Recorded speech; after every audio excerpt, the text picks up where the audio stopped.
My Dream India. The video is not intended to malign any person or institution. It does not even wish to be judgmental in its nature. All it intends to do, is for the masses to be aware and think for their own, on where the country and its people are heading to. India is one of the oldest surviving civilizations in the world. With its rich cultural and intellectual heritage, India has been a meeting point of the East and the West. It is impossible not to be astonished by India. Nowhere on earth does humanity present itself in such a dizzying, creative burst of cultures and religions, races and tongues. Enriched by successive waves of migration and marauders from distant lands, every one of them left an indelible imprint which was absorbed into the Indian way of life.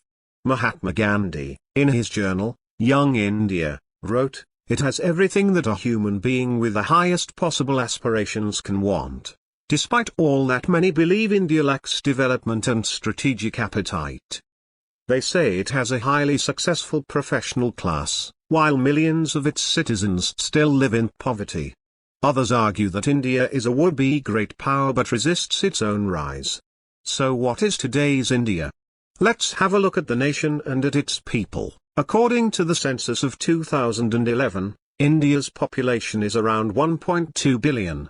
That is roughly 200 million households. To start with some figures, 5.8 million households do not even have 2 sets of clothes as assets. 13.5 million households do not have footwear for everyone in the family.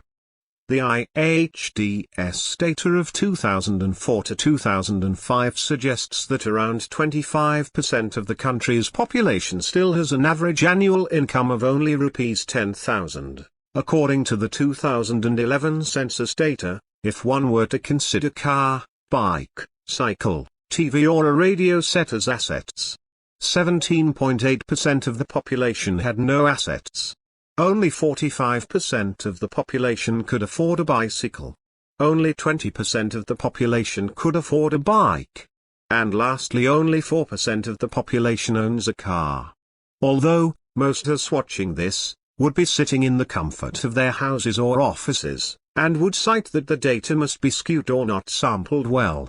It is time for them to realize they represent a very small fraction of the nation. You also may have a reason to believe that the Indian youth is much more empowered. Wasn't it recently announced that India is, now, the third largest internet user after the United States and China? But if you were to look at the percentage of the population that has access to the internet, only 12%. This world map represents number of internet users, as a percentage of a country's population. The intense blue regions are the highest users according to percentages of the population. India, as is evident, is the lowest group. Even Japan, which is fourth, and now ranks after India, has 79.1% of its population with access to internet. Coming back to the IHDS data, even after 60 years after independence, around 75% of the nation's population does not have access to the comforts so mundane to us. Conversely, looking at the representation of the people in the Honourable Parliament, India's parliament is bicameral, with 545 members elected to the House of the People or Lok Sabha.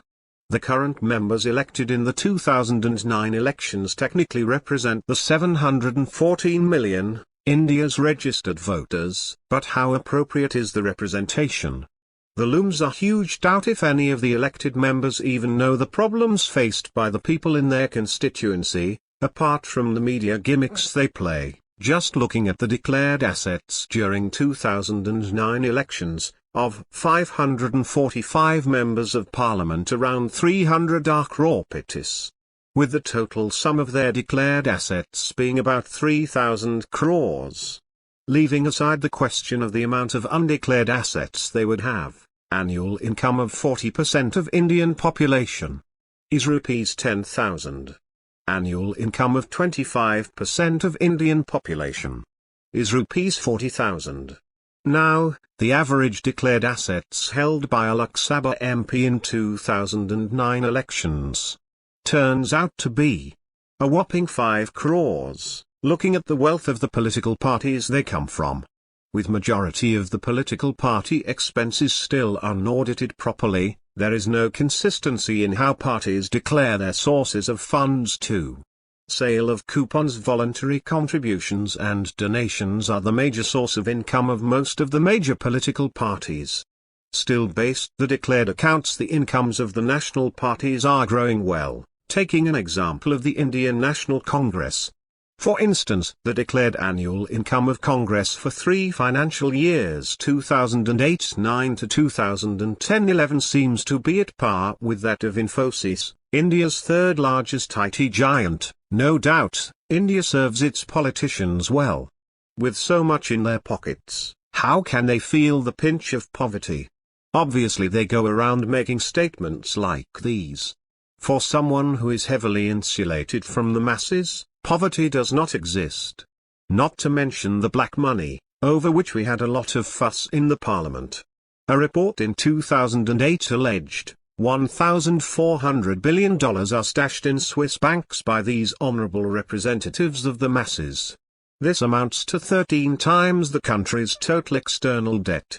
With so much of wealth in and around, how about our nation? How rich is India then? Although, we are always told marvelous stories about India shining. And that, India is the 10th largest in the world considering GDP. If we look at GDP per capita, we stand 127th in the world. Looking at GNP, which accounts for a country's overseas wealth as well, rather than GDP, as an index of economy. GNI per capita or purchasing power parity is the index for deciding the value of any currency. The above map tells the entire story. Blue are the nations better than us, and red are the ones worse than us. Nothing better said than this map. Obviously this has led to continuous devaluation of the rupee. Now if you run out of money, the best way to keep it going, is to get someone else to finance your ventures. It is very lucrative to boost one's GDP through foreign direct investment or FDI. Foreign MNCs come with their ideas, investments and products. They may set up industries and generate jobs boosting our economy. But the money generated here is not our, India's money. And most of the money generated here is siphoned out to the home country and contributes to increasing other countries' GNP. In turn decreasing India's GNP. Another major factor governing the state of economy is the fiscal deficit of the country. To explain it with an example, first say a government has a particular annual income, which it uses up for the various expenses, and eventually, it ends up saving some amount, which boosts the country's economy. But as in case of many other countries, India has its income through taxes and other sources, but with the subsidy-infested expenses we end up spending way beyond what our income, landing up in a deficit like this fiscal year's one, was nearly 1/2 of what our income was. Such annual fiscal deficits keep adding up every year and will be detrimental, leading to the economy's collapse. Prudence in the government expenses is way to reduce deficits. But instead the insatiable hunger for more and more money leads to corruption-ridden governance. Consider this year's fiscal deficit of $92 billion. Now if we sum up the major scams that grappled our nation since the past few years, we see the amount almost covers up our fiscal deficit. Whatever is left made up by the losses due to the current food subsidy and the newly introduced Food Security Bill 2013. So essentially if we could recover the money from these corrupt officials, we could pay off our annual fiscal deficit. This leaves us to wonder how much our inaction and apathy is costing our nation. If you still think you would get away with not doing anything and stay unaffected, think again. Jai Hind.